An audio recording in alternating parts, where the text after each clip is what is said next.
সুপ্রিয় শিক্ষার্থীবৃন্দ, স্বাগত জানাচ্ছি। আমি মোহাম্মদ ফুরকানুদ্দিন লাহিড়ী, প্রভাষক, ইসলামী কলেজ। আজকে আমাদের বিষয় যুক্তিবিদ্যা। যুক্তিবিদ্যার চতুর্থ অধ্যায় বিধেয়ক আমরা আলোচনা করব। গত ক্লাসে আমরা তৃতীয় অধ্যায়ে অনুমান আলোচনা করেছি। বিধেয়ক আলোচনা করতে গিয়ে আমরা উদ্দেশ্য সম্পর্কে জানি, বিধেয় সম্পর্কে জানি। বলতে গেলে আমরা উদ্দেশ্য এবং বিধেয় এই দুইটা শব্দের সাথে আমরা খুবই পরিচিত, কিন্তু আমরা বিধেয়ক শব্দের সাথে তেমন পরিচিত না। আজকে আমরা বিধেয়ক নিয়ে আলোচনা করব। আলোচনার শুরুতে আমি একটা এক্সাম্পলের মধ্যে চলে যাই। এক্সাম্পলটা আমি সংক্ষেপে যদি এখানে দেখি, বিধেয়ক, বিধেয়ক, এই বিধেয়কের মধ্যে একটা যুক্তি বাক্য আছে, মানুষ হয় মরণশীল। তাহলে এই মানুষ হয় মরণশীল বাক্যের মধ্যে উদ্দেশ্য আছে, বিধেয় আছে, মাঝখানে আছে একটা সংযোজক। এই উদ্দেশ্য বিধেয় মধ্যে যে সংযোগ করে একটা সম্পর্ক নির্ণয় করে, সেটাই হচ্ছে বিধেয়ক। অর্থাৎ উদ্দেশ্য বিধেয়ের মধ্যে সম্পর্কটা নির্ণয় করাটাই হচ্ছে বিধেয়ক। এখন আমি বিধেয়ক কাকে বলে? বিধেয়ক হচ্ছে সদর্থক যুক্তি বাক্যে বিধেয় পদ উদ্দেশ্য পদ সম্পর্কে যে সম্পর্কটা বহন করে, সেটাই হচ্ছে বিধেয়। অর্থাৎ আমরা উদ্দেশ্য কাকে বলে? উদ্দেশ্য হচ্ছে যে একটি যুক্তি বাক্যে উদ্দেশ্য সম্পর্কে কোনো কিছু স্বীকার বা অস্বীকার করাকে আমরা উদ্দেশ্য বলি। আর বিধেয় কাকে বলি? বিধেয় হচ্ছে একটি যুক্তি বাক্যে বিধেয় পদটি উদ্দেশ্য পদ সম্পর্কে কোনো কিছু স্বীকার বা অস্বীকার করাকে আমরা বিধেয় বলে থাকি। কিন্তু এই বিধেয়কের মধ্যে এসে কিন্তু কোনো কিছু স্বীকার বা অস্বীকার মানে হচ্ছে নেগেটিভ কোনো বাক্য এখানে আসা যাবে না। এখানে কোনো কিছু স্বীকার করা, অর্থাৎ বিধেয় পদ উদ্দেশ্য পদ সম্পর্কে কোনো কিছু স্বীকার করে যে সম্পর্কটা বহন করে বা যে সম্পর্কটা নির্ণয় হয়, সেটাই হচ্ছে বিধেয়ক। এখন বিধেয়ক আলোচনা করতে গিয়ে আমরা প্রায় সময় একটা প্রশ্নের মধ্যে আসি, সেটা পরীক্ষায়ও আসে। প্রশ্নটা হচ্ছে, বিধেয় একটি পদ, বিধেয়ক পদ নয় কেন? এর পাশাপাশি একই সাথে আর একটা প্রশ্ন আছে, বিধেয় এবং বিধেয়কের মধ্যে পার্থক্য। দুইটা প্রশ্ন আমি সংক্ষেপে একই সাথে আলোচনা করব। আমরা যেভাবে দিই না, উত্তর হচ্ছে একই। উত্তরটা হচ্ছে, অর্থাৎ বিধেয় এবং বিধেয়কের মধ্যে পার্থক্য দিই এক। বিধেয় একটি পদ। পদ মানে কি? আমি একটু আগে যে বলছিলাম, মানুষ হয় মরণশীল। মানুষ একটা পদ, মরণশীল একটা পদ। দুইটা পদের মধ্যে হয় দিয়ে একটা সংযোগ স্থাপন করছে, অর্থাৎ প্রত্যেকটা এক একটা বিধেয় এক একটা পদ। বিধেয়ক কিন্তু পদ নয়, একটা সম্পর্কের নাম। বিধেয় একটি পদ, বিধেয় পদ নয়, একটি সম্পর্কের নাম। দুই, বিধেয় যুক্তি বাক্যের অংশ। অর্থাৎ এই যে যুক্তি বাক্যটা আছে, যুক্তি বাক্যের অংশ হচ্ছে এই যে মানুষ, একটা হচ্ছে মরণশীল। এই মানুষ এটা হচ্ছে উদ্দেশ্য, এটা হচ্ছে যুক্তি বাক্যের অংশ। মরণশীল এটা হচ্ছে বিধেয়, এটা হচ্ছে যুক্তি বাক্যের অংশ। সেজন্য আমরা বিধেয়কে যুক্তি বাক্যের অংশ, যা এক বা একাধিক শব্দ দ্বারা গঠিত হয়। কিন্তু বিধেয়ক কোনো পদ নয় এবং এটা কোনো শব্দ বা শব্দ সমষ্টি দ্বারা গঠিত হয় না। এটা গঠিত হয় না। 3, বিধেয় সদর্থক ও নর্থক উভয় যুক্তিবাক্য হয়ে থাকে। বিধেয়কের বেলায় শুধুমাত্র সদর্থক যুক্তিবাক্য প্রযোজ্য। 4, বিধেয় বিশিষ্ট পদ হতে পারে। এখন প্রশ্ন হচ্ছে বিশিষ্ট পদ কি? বিশিষ্ট পদ হচ্ছে যে পদ একই অর্থে একটিমাত্র ব্যক্তি, বস্তু বা স্থানকে নির্দেশ গুণের উপর আরোপিত হয়, সেটা হচ্ছে বিশিষ্ট পদ। মানে হচ্ছে আমরা যদি মনে করি তাজমহল, ঢাকা, রবীন্দ্রনাথ, এইসব শব্দগুলো বিশিষ্ট পদ। যেমন ঢাকার একটা তাৎপর্য আছে সেটা হচ্ছে বাণিজ্যিক রাজধানী, একে অর্থে একটার উপর আরোপিত করা, এটাই হচ্ছে বিশিষ্ট পদ। আর বিধেয়কের ক্ষেত্রে বিশিষ্ট পদের কোনো প্রশ্নই ওঠে না, অর্থাৎ এখানে বিশিষ্ট পদ হতে পারে না। এইটাই হচ্ছে সংক্ষিপ্ত। এখান থেকে আমরা ওই প্রশ্নটাই আলোচনা করতে পারি। বিধেয় একটি পদ কিন্তু বিধেয় পদ নয় কেন, এই প্রশ্নটা আমরা এখান থেকে আলোচনা করতে পারবো। এবার আমরা আসবো পরবর্তী ইয়াতে, অর্থাৎ বিধেয়কের মধ্যে যে একটা শ্রেণী বিভাগ আছে। বিধেয়ক আলোচনা করতে গিয়ে বিভিন্ন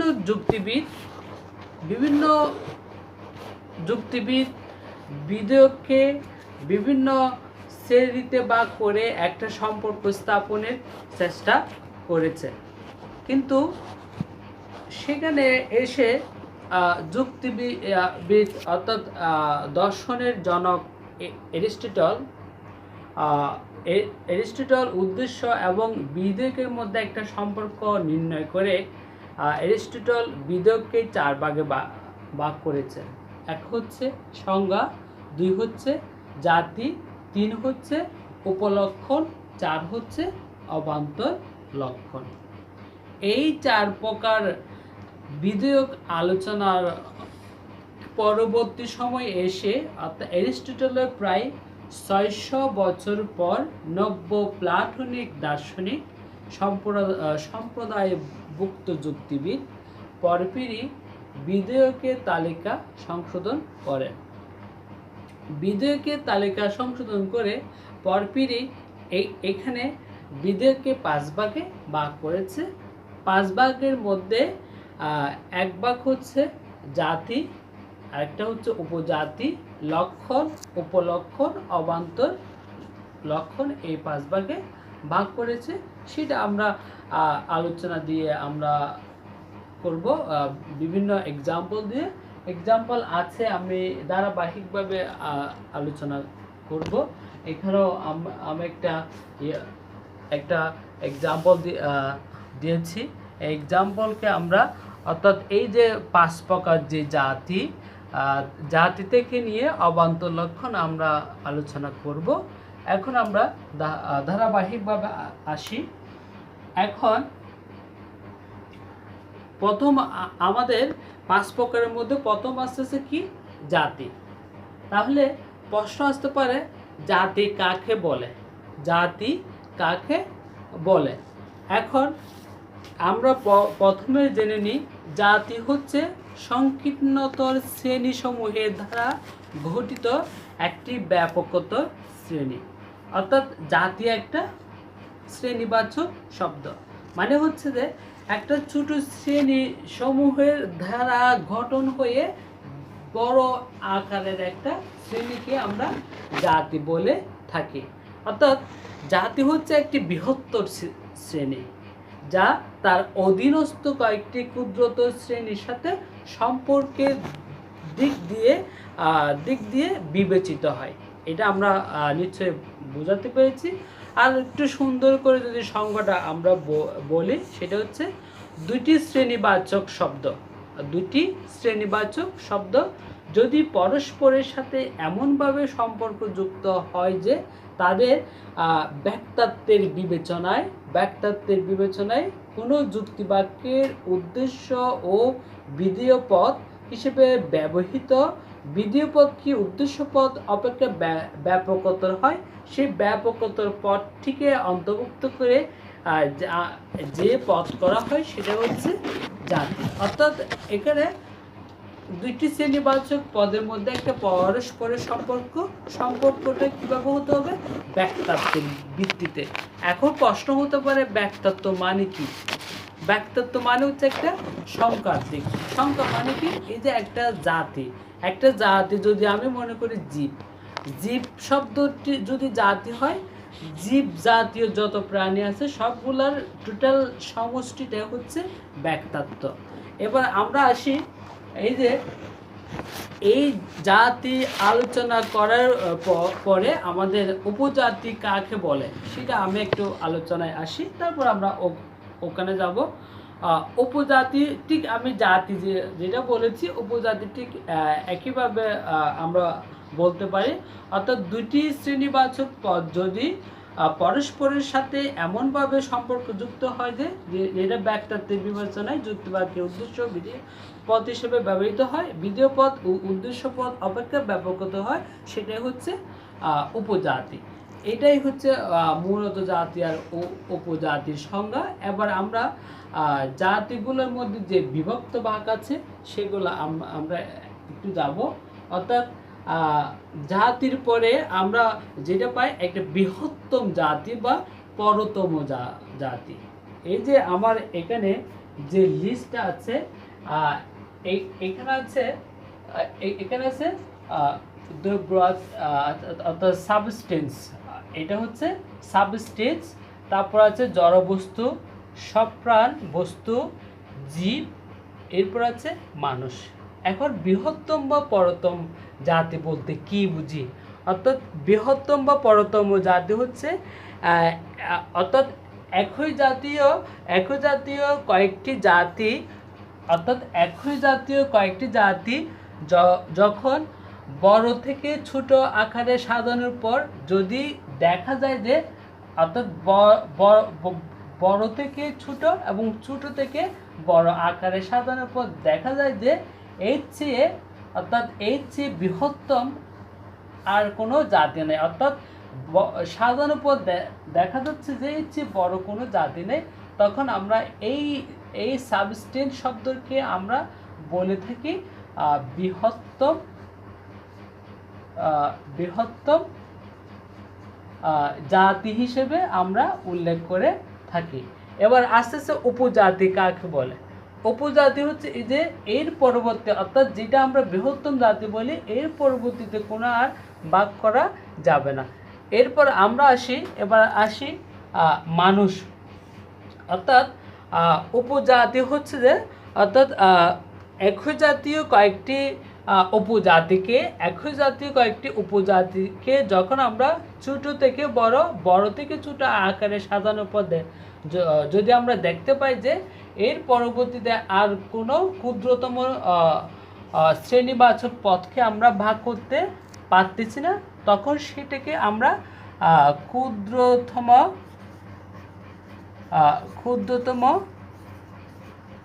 জাতি বলে থাকি। এটাকে আমরা ক্ষুদ্রতম জাতি বলে থাকি। এখন আসি আমরা বৃহত্তম জাতি পেয়েছি, আর এটা হচ্ছে ক্ষুদ্রতম জাতি বা অপরতম জাতি পেয়েছি। এবার আসি আমরা মধ্যবর্তী জাতি। তাহলে তোমরা বুঝতে পারতেছো আমরা বৃহত্তম জাতিটা পেয়েছি, ক্ষুদ্রতম জাতিটা পেয়েছি। এবার আসি মধ্যবর্তী জাতি কাকে বলে? অর্থাৎ মধ্যবর্তী জাতি হচ্ছে বৃহত্তম জাতি ও ক্ষুদ্রতম জাতির মধ্যবর্তী স্থানে অবস্থানকারী যেই সকল বৃহত্তম এবং ক্ষুদ্রতমের মধ্যবর্তী স্থানে অবস্থানকারী যেই সকল জাতি বা উপজাতিগুলো আছে এগুলো হচ্ছে অর্থাৎ মধ্যবর্তী বা অবর জাতি। এখন আমরা আসি সহযোগী জাতি কাকে বলে? তাহলে এটা আমরা কি দিতে পারি? এটা আমরা অবর বা মধ্যবর্তী জাতি। এবার আসি আমরা সহযোগী বা অবর। সহযোগী জাতি কাকে বলে? অর্থাৎ সহযোগী জাতি হচ্ছে একটি জাতিকে যখন একাধিক উপজাতিকে বিভক্ত করা হয়, বিভক্ত উপজাতিগুলোকে আমরা সহযোগী জাতি বলি। মানে হচ্ছে যে মানে একটি জাতিকে যখন একাধিক উপজাতির মধ্যে বিভক্ত করা হয় সেই বিভক্ত জাতি। অর্থাৎ আমরা যদি আমরা যদি শ্রেণীবাচক শব্দের দিক দিয়ে আমরা যদি জীবকে এই জীবকে যদি আমরা জাতি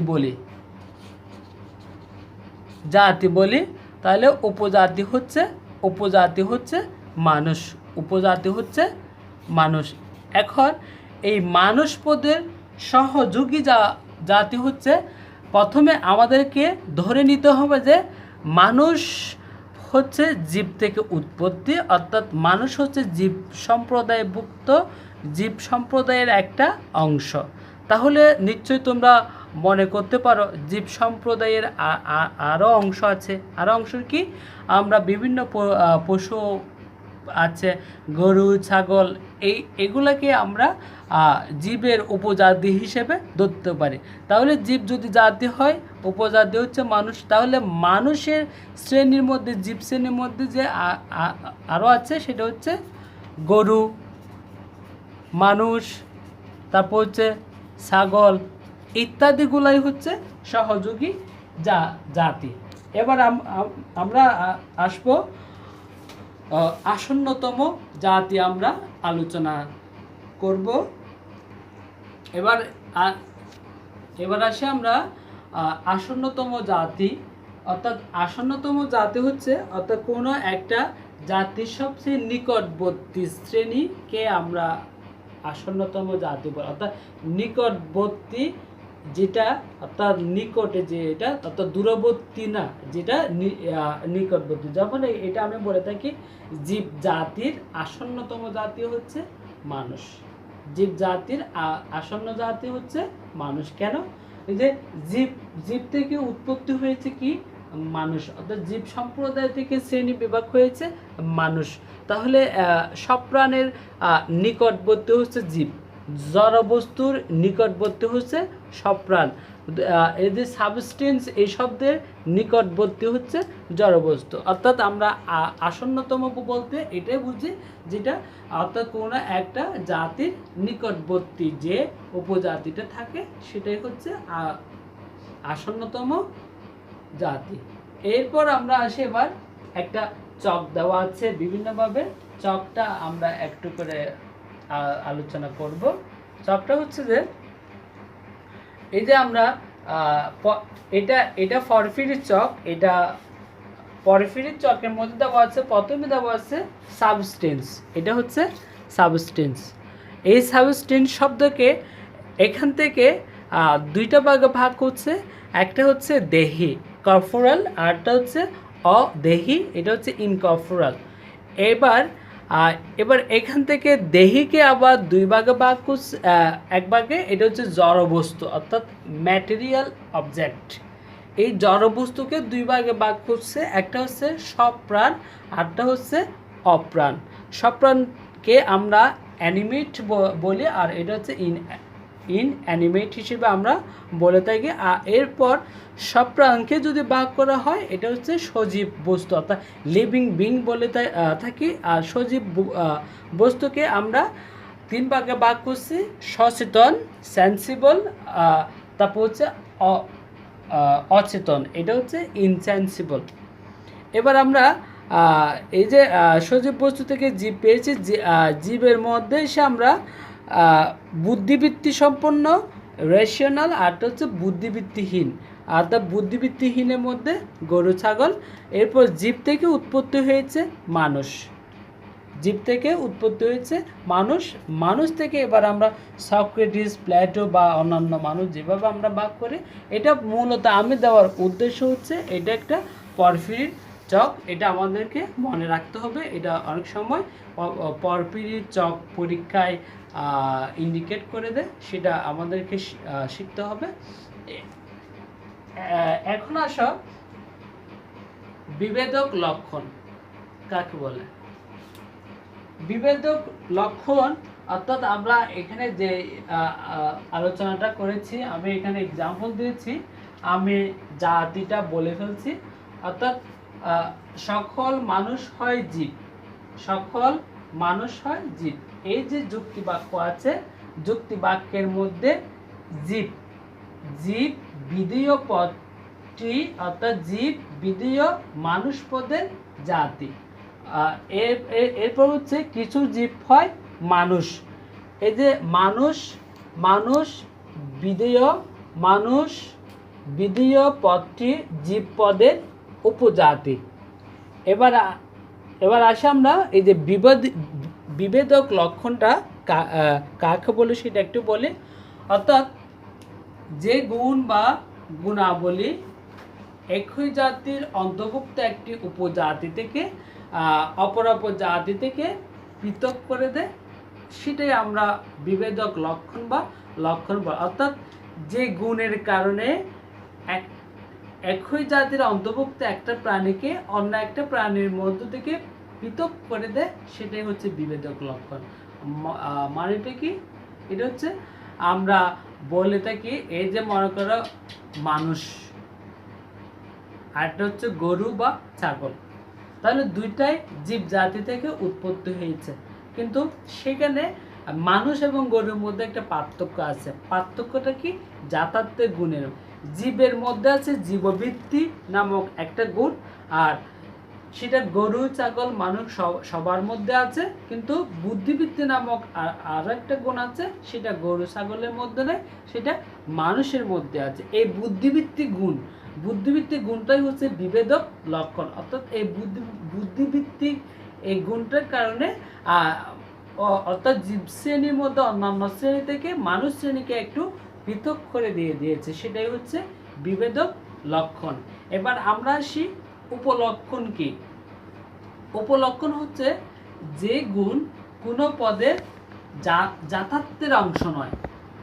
কিসের অংশ নয়? যথার্থের অংশ নয়, অথচ পদটি যথার্থ থেকে অনিবার্যভাবে নিশ্চিত হয়, তাকে আমরা উপলক্ষণ বলে থাকি। সেটা হচ্ছে বিচার শক্তি। অর্থাৎ বিচার শক্তি হচ্ছে অর্থাৎ বুদ্ধিবৃত্তিক গুণ থেকে বিচার শক্তির গুণটা উৎপত্তি হয়। অর্থাৎ এখন আসি, অর্থাৎ যথার্থের গুণ কোনটা?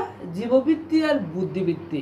এখানে বলা হচ্ছে যথার্থের অংশ নয়, অথচ যথার্থ থেকে আসে। যথার্থ থেকে আসে মানে কি? বুদ্ধি থেকে বিচার ক্ষমতার উৎপত্তি হয়।